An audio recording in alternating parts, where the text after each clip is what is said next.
자, 반갑습니다. 배동찬 교수의 맛있는 돈 이야기 배동찬입니다. 자, 여러분 반갑습니다. 7월달 들어서 전국 아파트 매매 전세 가격 지수가 하락을 더해가고 있죠. 수도권의 하락률이 전주는 마이너스 0.08에서 금주는 마이너스 0.09로 수도권의 하락률이 더 커지고 있다라고 말씀드릴 수 있을 것 같고요.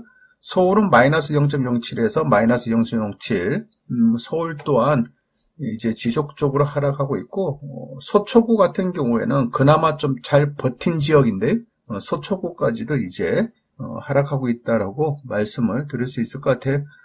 이런 거 보면 서울이나 수도권에 비해서 지방의 하락률이 마이너스 0.04에서 마이너스 0.04이므로 오히려 서울 수도권에 비해서 지방의 하락률이 더 낮다라고 이렇게 말씀을 드릴 수 있을 것 같아요.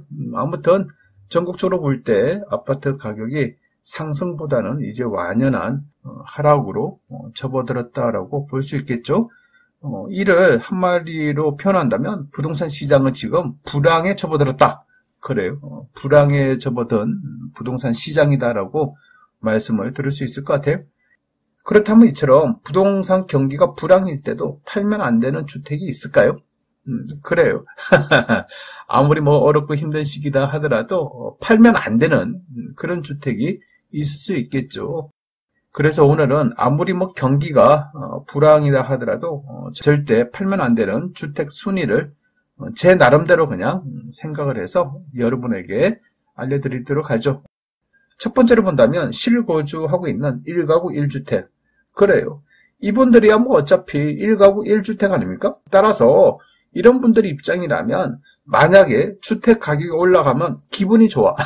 그렇지 않습니까? 나는 5억 주고 샀는데 이게 뭐 8억 내지 10억이 됐다. 일단 뭐 기분이 좋다라고 말씀드릴 수 있겠죠. 그런데 혹시라도 주택 가격이 떨어지면 이 10억 하는 게 이제 9억 한다. 내지 뭐 8억 5천 한다. 라고 하면 기분이 별로 안 좋아. 기분이 안 좋지만은 또 어떻게 보면 내가 취득한 금액은 5억이라서 그렇죠. 기분은 약간 안 좋지만은 그래도 취득한 금액을 생각하면 그래도 다행이다라고 생각하는 거죠. 또 어차피 뭐 아파트 가격이 올라가든 빌라 가격이 올라가든 떨어지든 중요한 거는 내가 실제 거주하고 있는 집, 이 부분이 중요하다는 거예요. 따라서 이런 분들은 집값이 올라가면 좋고 집값이 떨어지면 별로 뭐 그렇게 뭐 큰 타격이 없다라고 이렇게 말씀을 드릴 수 있을 것 같아요. 따라서 지금 실거주하는 1가구 1주택을 팔고 전세를 산다? 이건 약간 말이 안 되는 거야. 그죠? 그래서 내가 실거주하는 1가구 1주택을 팔고 월세를 산다? 이것도 약간 더 말이 안 된다라고 말씀드릴 수 있겠죠. 이럴 필요까지는 없을 것이다라고 말씀드릴 수 있을 것 같고요. 혹시라도 내가 만약에 주택을 팔았는데 올해나 내년, 그렇죠. 이제 금리가 또 인하된다면, 금리 인상 때문에 지금 주택 경기가 타격을 받고 있다면, 금리가 떨어지면 또 부동산 시장은 어떻게 변화될지는 아무도 모른다는 거죠. 그런데 중요한 거는 혹시라도 금리가 인하돼서 주택 가격이 올라가는데 나는 현재 전세 살고 있네? 하나밖에 없는 집을 팔았네? 그러면 이거 곤란하다는 거예요. 그러니 1가구 1주택자라면 그냥 현재 집에 머무는 것도 굳이 뭐 팔려고 안 해도 상관이 없다라고 말씀드릴 수 있을 것 같고요. KB 부동산 보고서에 의하면요. 전국 유주택자의 보유주택 수 추이인데요. 다주택자의 비율이 전체 유주택자 속에 2019년도 기준에서 15.9%가 차지한다는 겁니다. 그러면 나머지 84.1%는 그래요. 거의 뭐 85% 되는 사람들은 그냥 1가구 1주택자라는 거죠.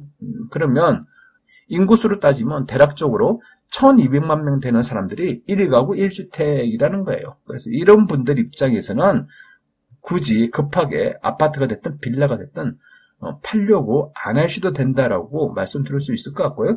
다만 이제 문제는 이제 그렇죠. 이제 주택 가격이 떨어진다면 1가구 1주택자야 뭐 당연히 실거주니까 별 상관없는데 다주택자들 내가 집이 뭐 3채, 4채, 5채가 있어. 그러면 이제 똑같이 떨어지는 거 아닙니까? 그러면 이거 이제 문제가 되는 거죠. 한 채가 예를 들어서 뭐 5천만 원에 떨어졌다면 내가 5채를 가지고 있다라고 하면 2억 5천이 떨어지는 거잖아요. 그는 이제 부담이 있다는 거죠. 그렇죠? 이제 다주택자들이 이제 문제다라고 이렇게 설명해 드릴 수가 있다는 거죠. 따라서 1주택자라면 뭐 크게 부하내동할 필요는 없어 보인다라고 말씀드릴 수 있을 것 같고요. 두 번째로 본다면 개발 이슈가 있는 주택. 그래요.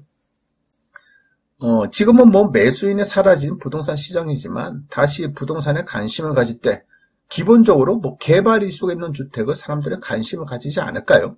예를 들어서 지하철이나 트램이 들어선다. 도로가 개통된다. 여기 재건축된다. 재개발된다 등등 이러한 개발 이슈가 있는 지역은 억지로 지금 당장 팔 필요는 없어 보인다는 거죠.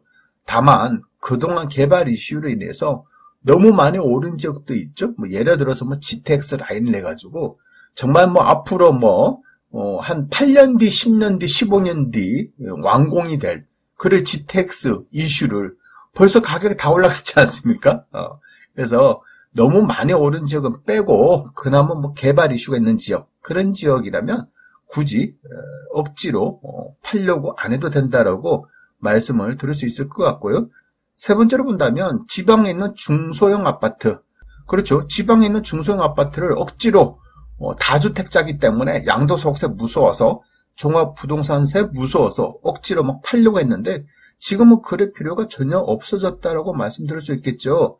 기획재정부의 발표에 의하면 서울에 거주하는 집 한 채를 가지고 광역시나 세종시가 아닌 지방의 공시가격 3억 원 미만의 아파트를 매수할 경우에 1가구 2주택으로 양도소득세 중과세 대상인데요. 이제 지방주택 3억 원 미만은 그것도 공시가격이죠. 공시가격 3억 원 미만은 중과세 대상에서 제외시키겠다는 겁니다. 여기에 종합부동산세 같은 경우에도 서울의 한 채, 지방 한 채 같은 경우 종부세 중과세 대상에서 이제는 주택 수가 아니라 주택의 가액, 가세시가 표준액, 요 금액가 다 합친 금액으로 이제 종부세가 부과된다는 거예요. 따라서 양도소득세와 종부세 무서워서 다주택자들이 지방 아파트를 팔았다면 이제는 그럴 필요가 없어졌다라고 말씀드릴 수 있겠죠. 그리고 여기에다가 이제 8월부터 생애 최초 주택 구입자에 한해서 주택담보대출 80% 대출이 가능하다는 거죠. 그리고 절대 팔면 안 되는 주택 네 번째로 본다면 학군, 역세권, 교통, 근린생활시설이 잘 돼 있는 지역 뭐 이런 지역이야 전통적으로 우수한 입지 조건이지 않습니까? 뭐 대표적으로 예를 든다면 강남에 있는 아파트들 그래요. 뭐 전국적으로 아파트 가격이 휘청휘청한다 하더라도 서울 강남에 있는 핵심적인 아파트 그렇죠? 이렇게 학군이나 역세권이나 교통이나 근린생활시설들이 완벽한 지역 이런 지역의 주택이라면 여러분 굳이 지금 당장 내가 판다고 해서 팔리지도 않지 않습니까? 지금은 이런 와중에 억지로 팔려고 금액을 이렇게 낮출 필요는 없어 보인다라고 말씀드릴 수가 있겠죠. 아무튼 지금 부동산의 분위기는 힘든 분위기이죠. 이럴 때일수록 너무 낙담하지 마시고요. 우리 모두 다 같이 힘내시기를 바랍니다. 이상까지 배동찬 교수의 맛있는 더운 이야기였습니다. 감사합니다.